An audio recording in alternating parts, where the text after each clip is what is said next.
I think part of what leads to the rampant speculation in the way that the candidates and potential, and like Brad Stevens was always going to be like the way, well, right? Like that was always kind of going to have its own wave. And people are saying like last coaching cycle that, in 4 years, people are going to talk themselves into that again. But I want to ask you guys both, given the importance of the search, and well, you have to assume they definitely jumped the gun in announcing the retirement because you never want to give that much time for a search. But given the importance of it, do you feel like it was too long? Do you feel like it was just the right amount of time? Do you feel like it was over maybe a little bit sooner than we would assume? Because a lot of the things that pundit just laid out, like being ready for the fishbowl and understanding not just the basketball side of it, but the like what comes along behind the scenes when you take this job, that's something you have to be ready for. And to jump from a job 100%. where the government, like the governor, is literally about to sue the NCAA on your behalf, and you're willingly taking another job a year after you just got there, like you have to really want to be there. That was another thing like we were looking for as well. Is like people love Indiana basketball. Like we love this program. Like a lot of people love this program, and you needed somebody that was going to want to come here. You didn't just need a hired gun. You needed somebody that was going to want to be in Bloomington and like build up Bloomington. And I think given how quickly the news cycled and then dropped, I'm thinking this was probably done at the very least before the weekend. Yeah, I think you make some interesting call outs. I think, Oh, but my question being, was the search too long, too short, just right? What do you think? I mean, only time will tell, right? Like, at the end of the day, we can think that maybe we hold out for someone that's in the tournament, but the portal opens Sweet 16. But you also got to think if someone's in the Sweet 16, they're pretty damn good coach. So, what's a week late start or 2 weeks late start? And like, especially with the bag that we have. Um, so it's tough to answer. I'd say just right. Like if this like I said earlier, out of the could get, the actual possibilities, right? The guys that were actually potentials and would potentially wanna come here and leave their job, this guy's gotta be top 3, top 2. Like, I like him more than Burnell, I like him more than McCollum, personally. Um, I liked what he did at Drake. I'm glad that his son has another year so he can help kinda ease a transition, right? Like, I think it'll be different when he's not coaching his son, but, that's a double-edged sword. It could be good, it could be bad. Um, but no, I think it was probably just right, but, yeah, I say that with an asterisk knowing that we won't know, right? Like, Yeah, it's almost like, is it a good hire? Like, I don't know. I have no clue. I wanna say it's a good hire. It's not a bad hire, right? Like, and it wasn't a bad time to get it done because if you're gonna hire a guy who's not in the tournament, you hire him now. Hire him now. Yeah. And, they also do it right before the tournament. They also release it that way for a reason. I remember when they fired Korean to start off the tournament one year, like literally 10 minutes before the tournament started on a Thursday. And, it dominated the headlines and the news, and they're talking about it on the coverage for like, it creates good hype. So I honestly think that the leaks probably prevented it from maybe coming out a bit later in the week, like tomorrow. Um, but that being said, I like it. I think that, since if it was gonna be him, it had to be done now, right? Simple as that. Because he was looking at Iowa too, but Iowa's bag is the size of, like, a freaking cutie orange. Like, just full blown lip. I mean, I want to I want to hear Brad's answer to too long or too short. But Well, I asked you guys to think about winners and losers, and I didn't even think about Iowa. Huge loser. huge loser, Iowa. Huge loser. Yeah, big time. I would they're say, losers. like, Little brother bag. obviously, it went just right because if Tucker DeVries was always the guy, if like we were Darian. gonna if we're gonna play through the tournament and we're still gonna hire Darian DeVries, then yeah, we did it perfectly. It's curious because like does the kind I want to put up a hypothetical here because I agree with everything you guys have been saying in terms of like obviously we couldn't get the guy in the tournament, so we got the best guy available who's not in the tournament. Maybe that's what happened.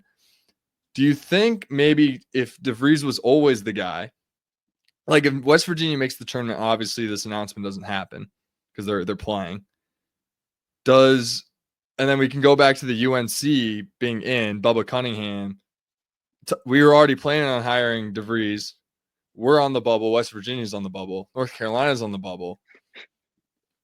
Dolson calls in a little favor to Bubba. Be like, hey, we're trying to hire DeVries. This is as ridiculous as the spin zone I tweeted yesterday when I was like, this is actually good for Indiana because now it's fuck them, not fuck us, and we can focus on the search. I'm expanding on it further. He calls in to Bubba. It's like, hey, Texas and Xavier, they're all right. Like, throw them in there. So you're saying Bubba's a hero. Take us in West Virginia out so we can go take their head coach, and in return, you get to put your team in the NCAA tournament. So it's a win-win-win. Bubba's a hero, you're saying. It's a win-win for West Virginia. West Virginia loses in every single way.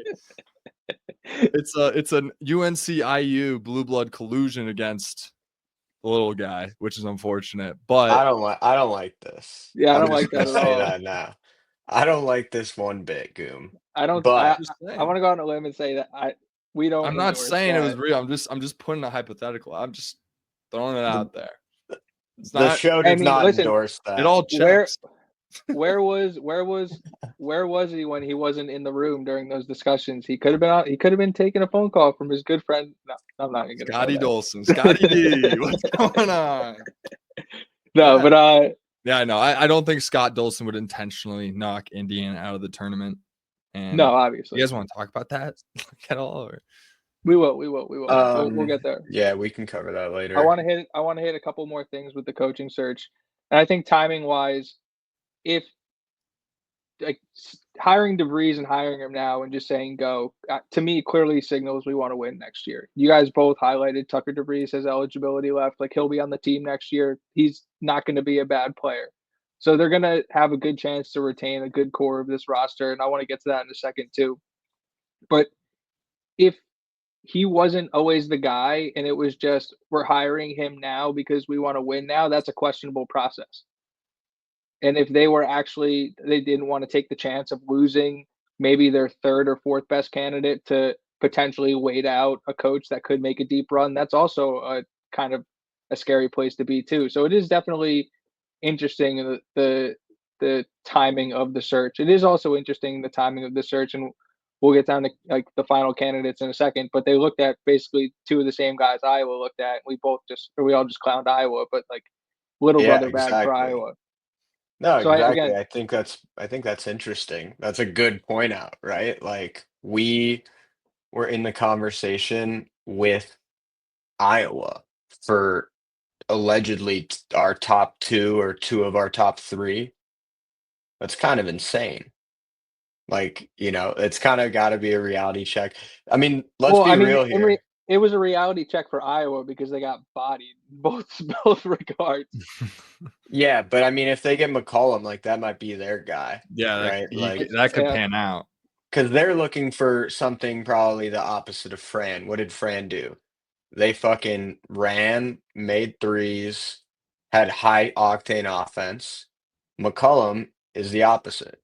So, like, he kind of fits what they're looking for. But anyways, back to what you were saying. I think it's got to be. I don't know. I mean, it's so hard to say. That leads me to believe that he was the guy the whole time. Is kind of where I was getting at. Yeah, and I don't know. He couldn't have been the guy the whole time, right? Like, I think that Scott Dolson probably waged his bets and was like, all right, I'm going to cut my wounds. I've asked all these guys that are in the tournament.